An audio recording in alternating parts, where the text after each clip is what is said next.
lakini mara baada ya zuio haramu lililowekwa na wanachama haramu wa Chadema dhidi ya chama la kimahakama la kwamba Chadema tusifanye kazi ya kiutendaji kwenye ofisi zetu, tulikuwa tumesimama. Lakini katika hali ya kusimama tumekuja kugundua kwamba hali ya mazingira ya ofisi zetu sio nzuri, kwa sababu na sisi tulitii amri ya mahakama ya kuto kufanyia kazi ya ofisi zetu. Kwa hiyo kifupi ni kwamba leo tulikuwa tumekubaliana baadhi ya viongozi wa kata wachache waje tushirikiane kwa maana ya kufanya usafi kwenye ofisi yetu. Tukiwa tuna mambo mawili. Jambo la kwanza, kufanya usafi kwa maana ya ofisi zetu nje na ndani. Lakini jambo la pili, kama unavyojua, baada ya uchaguzi wa 2025 chama chetu kilitangaza siku za maombolezo na bendera zilikuwa zikipepea nusu mlingoti. Kwa hiyo tuliona kipindi cha maombolezo kimeisha, na leo tulikuwa tukipandisha bendera zetu tukianzia kwenye ofisi ya jimbo, hatimaye na tumetangaza rasmi kwamba kwenye ngazi ya kata, kwenye ngazi ya matawi mpaka kwenye misingi wazipandishe bendera zetu ziendelee kupepea kama kawaida, ikiwa ni kuonyesha hali ya kwamba chama chetu tuko hai, tuko imara, na tuna umoja, tunapendana na tunaendelea na kujenga chama chetu. Na pia tulikuwa tuna maelekezo pia kwa baadhi ya viongozi wa chama kuona ni kwamba katika kipindi chote hiki cha muda wote wa zuio la kimahakama, chama chetu kimepitiwa. Kuna baadhi ya viongozi wenzetu wametangulia mbele ya haki, lakini kuna viongozi wengine wamevunjika moyo, lakini kuna viongozi wengine walihama chama kipindi cha uchaguzi.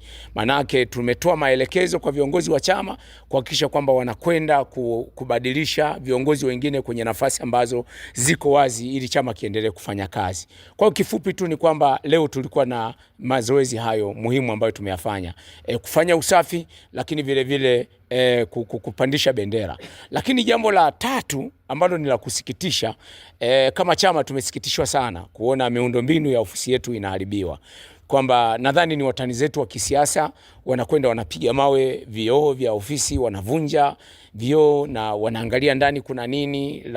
Ukiangalia maeneo mengine tulikuwa tuangalie, wamevunja, maji yameingia, yameharibu document ambazo zilikuwa zimewekwa kwenye shelf na vitu vingine. Kwa hiyo miundombinu inaharibiwa, na kubwa zaidi zuio hili lilikuwa limetuathiri sana, kwa sababu mpaka sasa hivi tulikuwa tumepanga 2026 mwezi Disemba tu tumemaliza ukarabati wa ofisi yetu, na baada ya zuio tulikuwa tumesimama, ofisi imesimama ilivyo, haina marumaru, haina dari, haina rangi. Kwa hiyo linageuka kuwa kama gofu. Kwa hiyo tumeweka utaratibu kwamba kila Jumamosi tutakuwa tunakutana ofisini kwetu kwa ajili ya kuhakikisha kwamba tunafanya mazingira yanakuwa rafiki. Isipokuwa tu kazi za kiutendaji hatutaendelea nazo ndani ya ofisi, bali tutaendelea kuhakikisha tunaweka vizuri mazingira ya ofisi, kwa sababu hata mfungwa aliyoko magereza anahitaji kupewa haki za kibinadamu, ambazo na sisi tunaamini haki za kibinadamu kuipa ofisi yetu ni kuifanyia usafi na kuhakikisha kwamba tunaikarabati na mazingira yanakuwa safi, hasa maeneo yale ambayo wamevunja vioo watani zetu.